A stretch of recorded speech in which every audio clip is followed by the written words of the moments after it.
오늘 이 시간 주신 주님의 귀한 말씀 고린도후서 13장 말씀입니다. 제가 가진 신약 성경 301쪽입니다. 고린도후서 13장 13절 한 절 말씀 찾으셨으면 함께 읽도록 하겠습니다. 고린도서 13장 13절 말씀입니다. 같이 읽습니다. 시작. 주 예수 그리스도의 은혜와 하나님의 사랑과 성령의 교통하심이 너희 무리와 함께 있을지어다. 아멘. 오늘 우리가 읽은 이 본문의 말씀은 예배 순서 가운데 마지막 축도할 때 우리가 듣는 말씀으로 알고 있습니다.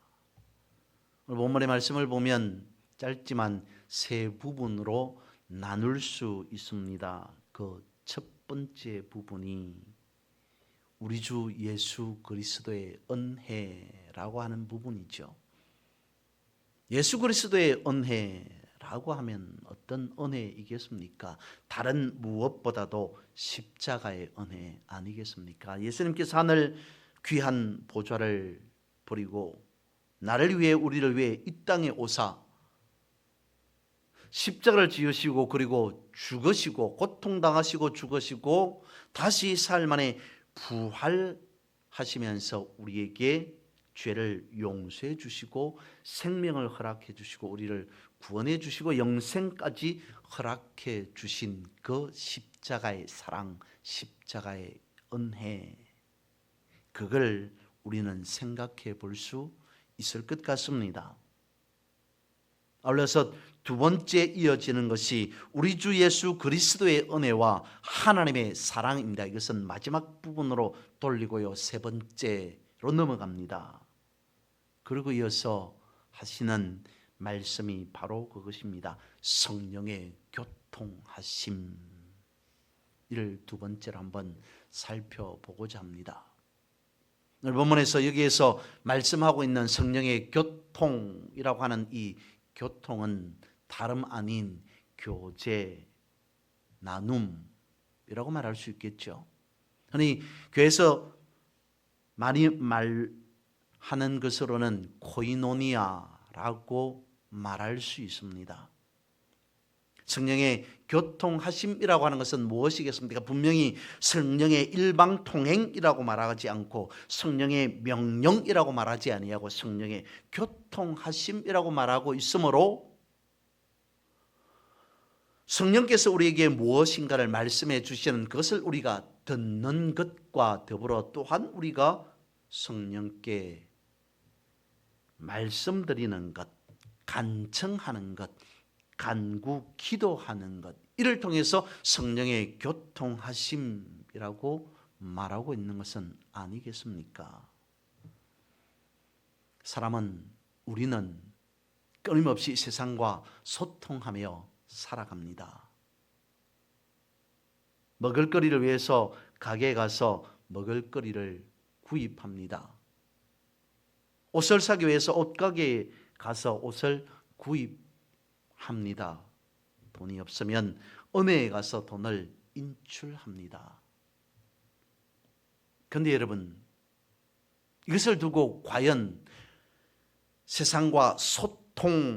세상과의 소통함이라고 말할 수 있겠습니까? 한 일부분은 될 수 있겠죠. 그런데 먹을거리를 장만하고 옷을 구입하고 돈을 인출하는 것은 내 필요를 채우는 일 정도일지는 모르겠으나 그것을 두고 세상과의 소통이라고 말하기는 조금 부족하다라고 할 것 같습니다. 그렇다면 하나님과 우리와의 교통하심, 그것은 어떤 거여야만 되겠습니까? 역시 마찬가지로 같은 맥락에서 한번 생각해 보았으면 좋겠습니다.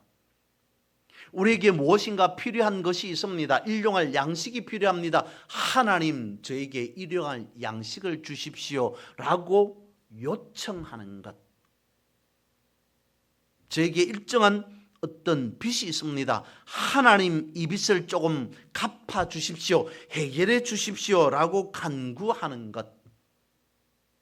그것을 두고 과연 성령의 교통하심 내지는 하나님과 나와 우리와 교통한다라고 말할 수 있겠습니까? 그것은 앞서 말씀드린 바와 같이 일정한 내 필요를 위해 행하는 일 정도 되어지지 않을까요? 물론 믿지 않는 사람은 하나님을 알지 못하는 사람들은 그런 기도조차 하지 않습니다.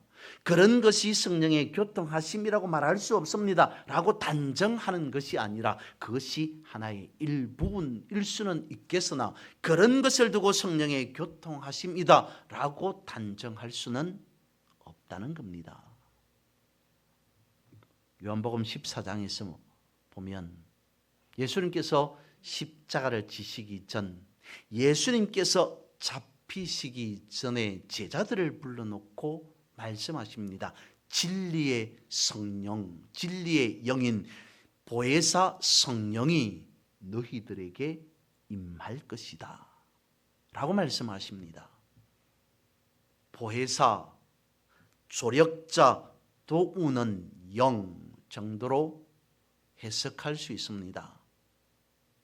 예수 그리스도께서 이 땅에 계시면서 제자들과 아니 많은 사람들과 교통하셨습니다. 교제하셨습니다. 아니 예수님께서 이 땅에 계시면서 많은 사람들과 소통하기를 원하셨습니다. 그럼에도 불구하고 당시의 사람들은 예수님과 제대로 소통하지 않았던 것 같습니다. 예수님께서 하셨던 말씀들을 제대로 이해하지 못했던 거죠. 제대로 깨닫지 못했습니다. 그래서였을까요? 예수님께서 십자가를 지시고 사흘 만에 부활하심에도 불구하고 그 전에 말씀하십니다. 내가 부활 성천한 후에 또 다른 보혜사 진리의 영을 너희에게 허락하실 것이다 라고 말씀을 하십니다. 무엇 때문에? 왜 예수님께서 부활 성천하시기 전에 진리의 성령을 우리에게 주실 것이다, 허락하실 것이다 라고 말씀하신 것일까요? 바로 오늘 본문에 있는 말씀과 같이 성령의 교통하심, 그것 때문이라는 거죠. 성령의 교통하심을 위해서 소통에 중점을 두고 진리의 영인 또 다른 보혜사를 우리에게 너희에게 허락하실 것이다 라고 말씀하셨다는 것입니다. 요한복음 14장 18절에서 20절은 그래서 이와 같이 말씀하고 있습니다. 내가 너희를 과와 같이 버려두지 아니하고 너희에게로 오리라. 조금 있으면 세상은 다시 나를 보지 못할 것이로되 너희는 나를 보리니 이는 내가 살아있고 너희도 살겠음이라. 그 날에는 내가 아버지 안에 너희가 내 안에 내가 너희 안에 있는 것을 너희가 알리라 라고 말씀하고 있습니다. 진리의 성령을 우리에게 허락해 주신다라고 말씀하시면서 다시 한번 우리에게 이와 같이 다짐시키듯이 깨닫게 해 주십니다. 말씀하십니다. 가르쳐 주십니다. 뭐라고요?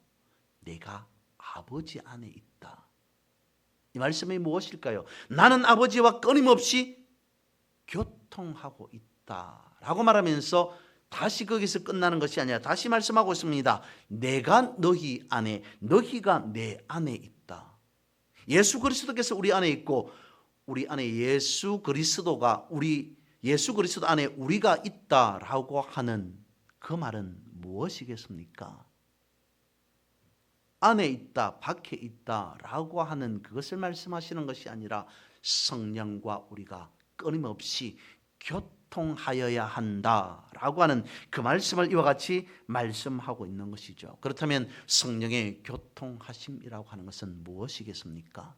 내가 나로서만 존재하면서 살아가는 것이 아닌 나를 성령께서 살게 하심인 줄 아는 것, 그것이 성령의 교통하심 아니겠습니까? 이를 다른 말로 하면 각성이라고 말할 수 있을 것 같습니다. 정신 차림 혹은 깨달아암 아니겠습니까? 이를 두고 우리는 각성이라 말하지 아니하고 중생이라 거듭남이라고 말하고 있습니다. 중생이라고 하는 것은, 거듭남이라고 하는 것은 우리가 예수 그리스도를 믿고 구원받았다는 것을 아는 것, 그것이 거듭남 중생 아닙니까? 라고 말하겠지만, 그것만을 두고 말한다면 일회 단회성에 가까운 쪽으로 생각하기 쉬우니 결국 거듭난 삶으로 살아가는 것, 중생된 상태로 유지하는 것, 거기에 초점을 둔다면 이어가고 유지하는 것이니, 끊임없이 우리는 한번 예수 그리스도를 믿고 고백하고 내가 거듭났다, 중생되었다라고 하고 말 것이 아니라 중생된 삶을 성령의 교통하심으로 이어나가야 된다라고 하는 측면에서 우리는 성령의 교통하심도 역시 중생, 거듭남이라고 말할 수 있을 것 같습니다. 그렇습니다. 하나님은 우리와 끊임없이 교통하기를 원하십니다. 그것을 성경 시작하는 창세기에서부터 말씀하고 있습니다. 창세기 2장에 가면 하나님께서 사람을 먼저 흙으로 만드셨습니다. 그리고 그 코에 생기를 불어넣어서 비로소 온전한 사람이 되게 했습니다. 그런데 거기서 중요한 것이 무엇이냐면, 사람을 만드시기는 만드셨는데 어떤 사람으로 만드셨냐면 하나님의 형상을 닮은 사람으로 만드셨다라는 겁니다. 하나님께서 사람을 만드시면서 우리가 하나님의 형상을 본 적은 없지만 하나님의 형상대로 만드신 이유와 만드신 목적이 분명히 있을 겁니다. 어떻게 만들어야 될지 몰라서 그렇게 만들었겠습니까? 아닙니다. 무엇 위해서, 무엇을 하기 위해서 하나님께서는 사람을 하나님의 형상과 같이 만들었다라고 볼 수 있겠습니까? 하나님과 사람과 끊임없는 교제, 교통, 하나님과 사람과의 고이 논의를 위해서 하나님께서는 그렇게 만드셨다는 겁니다. 하나님은 그것을 원했습니다. 그런데 사람은 그렇지 않았습니다. 하나님과 교제하기를 싫어했습니다. 하나님과 교통하지 않았습니다. 오히려 사탄과 소통하기 시작합니다. 그때 어떤 결과, 어떤 일이 일어나게 되었습니까? 범죄하게 되었던 거죠. 하나님과의 소통이 아닌 사탄과의 소통으로 사람은 바로 범죄하였습니다. 죄를 저질러 버렸습니다. 출애굽이 아닌 출에덴 되었습니다. 하나님과의 교통이 끊어지게 되었다는 것을 보여주는 것이었죠. 그로 하나님과의 교통은 단절되고 말았습니다. 그리고 수없이 많은 세월이 흐르고 흘렀습니다. 보혜사 성령을 허락해 주신다라고 말씀하신 이후에도 많은 시간이 또 지났습니다. 그리고 성경적으로 보면 마지막 부분인 요한계시록에 가서 이렇게 말씀하십니다. 귀 있는 자는 들으라 말씀하십니다.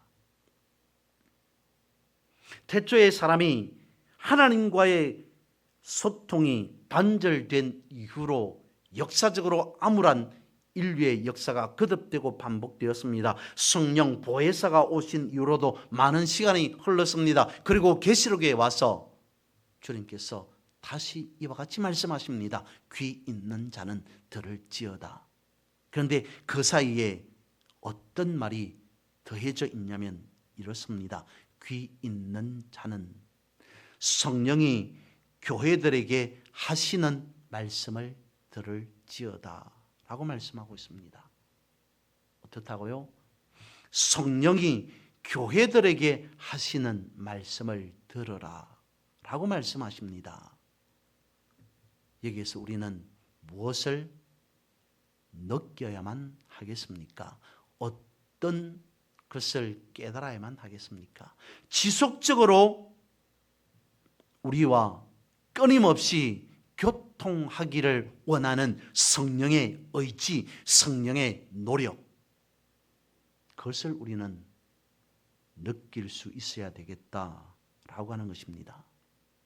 그런데 여기에서 한 가지 더 중요한 것이 있습니다. 요한계시록에서는 이렇게 말씀하십니다. 성령이 한 사람과 교통하기를 원하신다 라고 말씀하시는 것이 아니라 성령이 교회와 교통하기를 원한다. 귀 있는 자들은 성령이 교회들에게 하시는 말씀이 무엇인지를 새겨 들을 수 있어야 된다. 교회들이라고 말씀하고 있습니다.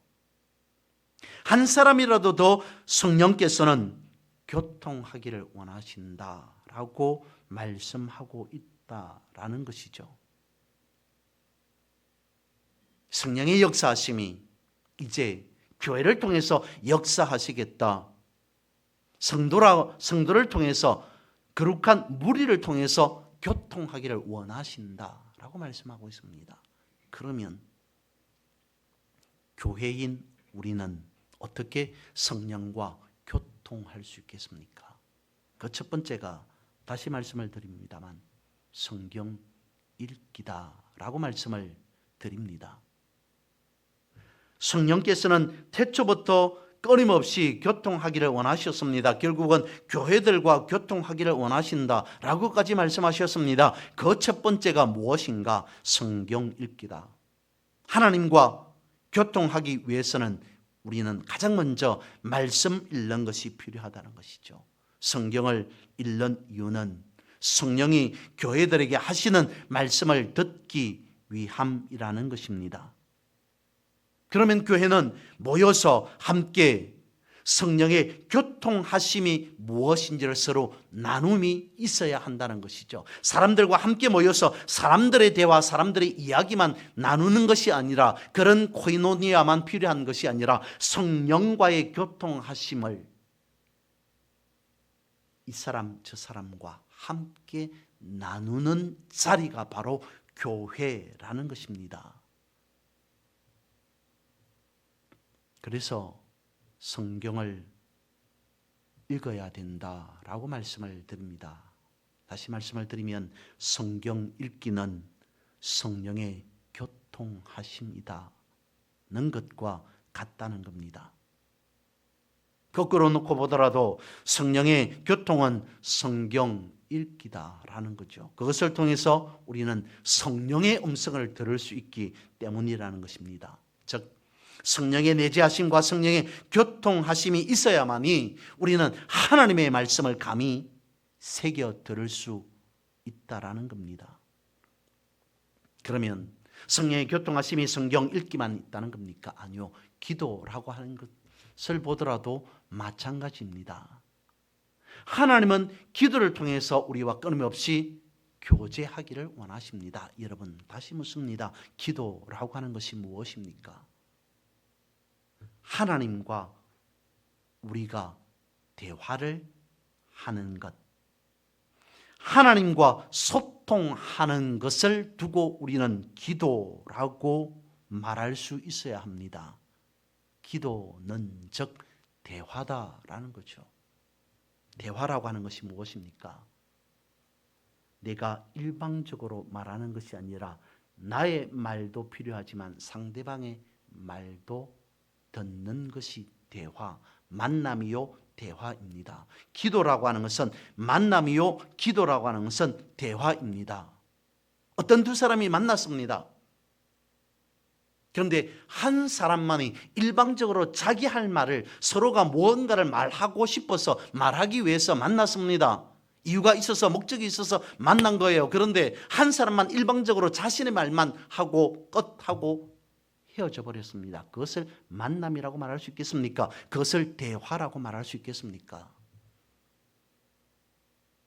기도라고 하는 것은 대화가 되어야 된다.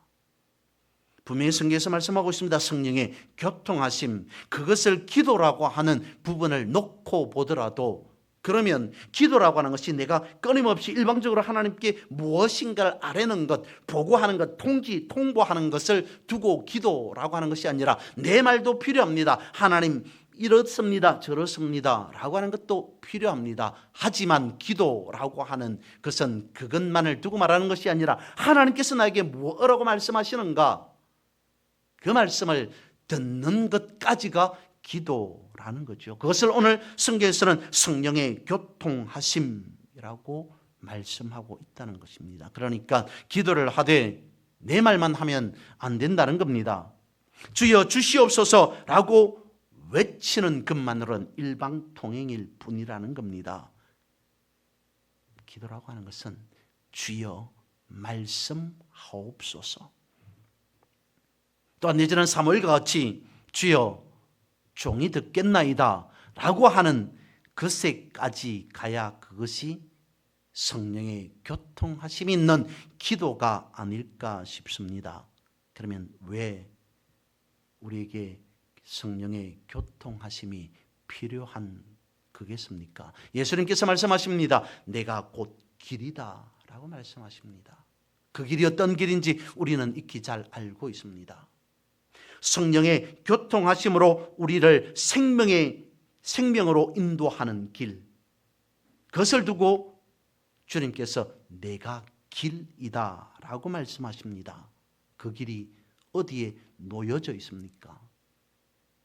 성령의 교통하심으로 생명으로 인도하는 그 길이 있다는 것을 우리는 어디에서 찾을 수 있습니까? 발견할 수 있습니까? 바로 성경 읽기 아니겠습니까? 말씀을 읽어야 성령의 교통하심이 있고, 성령의 교통하심이 있어야 성경이 살아있는 하나님의 말씀이라는 것을 알게 된다는 것이죠. 이것이 우리 안에 자연스럽게 이루어져 있어야 되는데 그렇지 못하면 우리는 어떻게 된다고요? 즉 우리가 성령과 교통하지 않으면, 우리가 성령과 교통하지 못하면 사탄과의 교통이 이루어지게 된다라는 것을 앞서 말씀을 드렸습니다. 사탄의 유혹에 넘어가 버리게 된다는 것이요. 그래서 잠언 7장 25절 하반절과 26절은 이렇게 말씀하고 있습니다. 그 길에 미혹지 말지니라. 대저 그가 많은 사람을 상하여 엎드러지게 하였나니 그에게 죽은 자가 허다하니라. 사탄과의 교통 금지라고 말씀하고 있습니다. 성령과 교통하는 자가 되어야 된다라고 말씀하고 있습니다. 이어 마지막으로 세 번째, 하나님의 사랑, 두 번째 있는 그것에 대해서 한번 결론적으로 살펴봅니다. 로마서 8장 26절에 보면 성령이 우리의 연약함을 도우신다 라고 말씀하고 있습니다. 성령이 우리의 연약함을 도운다는 것은 우리는 약하다는 겁니다. 우리는 누군가의 도움을 받아야만이 살 수 있는 연약한 존재라는 것입니다. 그래서 성령께서 우리의 연약함을 아시고 우리를 도우신다라고 말씀하시는데, 우리의 어떤 연약함을 도우신다는 겁니까? 우리에게 필요한 것이 무엇이길래, 우리에게 없는 것이 무엇이길래, 우리에게 모자라는 것이 무엇이길래 우리의 연약함을 성령께서 도우신다라고 말씀하시는 걸까요? 고린도 사랑장이라고 하는 고린도전서 13장에서 말씀하고 있습니다. 많은 사람을 치유할지라도, 천사의 말을 할지라도, 예언의 능이 있을지라도, 엄청난 큰 은사를 받았을지라도 무엇이 없으면, 사랑이 없으면 아무것도 아니다 라고 말씀하고 있습니다. 도대체 사랑이, 거기에서 말씀하고 있는 사랑이 무엇이길래 엄청나게 많은 사람들에게 회복되는, 치유되는 은사를 가지고 있습니다.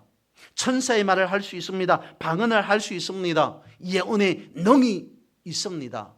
다 가진 것 같습니다. 그럼에도 그런 것 다 가졌을지라도 사랑이 없다면 아무것도 아닌 자가 되고 만다 라고 말씀하실 때 그 사랑은 무엇이겠습니까? 오늘 본문에서 두 번째 하시는 말씀이죠. 하나님에 대한 사랑이라는 겁니다. 성령의 교통함으로 비로소 얻게 되는, 성령의 교통하심으로 비로소 깨닫게 되는, 성령의 교통하심으로 비로소 알게 되는 하나님에 대한 사랑. 즉 반대로 말하면 성령의 교통하심을 모르는 사람은 아무것도 아니다. 성령의 교통하지 못하여서 하나님의 사랑을 알지 못하는 사람은 아무것도 아니다.